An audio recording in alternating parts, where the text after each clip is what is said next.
Hi friends, എല്ലാവർക്കും സുഖമാണല്ലോ. ഇന്ന് രാവിലെ അടിപൊളി ദോശയുണ്ടാക്കി. അടിപൊളി ദോശയും അതിനുള്ള മസാലയും തയ്യാറാക്കി.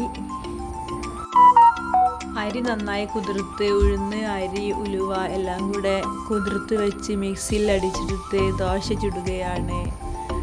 ദോശ നന്നായി വെന്ത് കിട്ടിയിട്ടുണ്ട്. അടിപൊളി ദോശയാണ്, നല്ല സോഫ്റ്റ് ആയിട്ടുണ്ട്.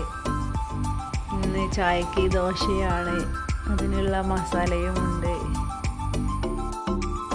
ദോശയൊക്കെ നന്നായി മുരിഞ്ഞ് കിട്ടിയിട്ടുണ്ട്. ഫ്രൈ പാനിലാണ് ദോശ ഉണ്ടാക്കുന്നത്.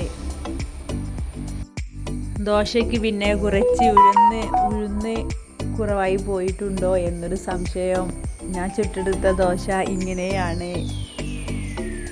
ഇഷ്ടമായാൽ ഒന്ന് ലൈക്ക് അടിക്കുക. സബ്സ്ക്രൈബ് ചെയ്യാതെ ആരെങ്കിലും കാണുന്നവരുണ്ടെങ്കിൽ ഒന്ന് സബ്സ്ക്രൈബ് കൂടി ചെയ്യുക. നിങ്ങളുടെ കമൻസ് അറിയിക്കുക. Okay, by.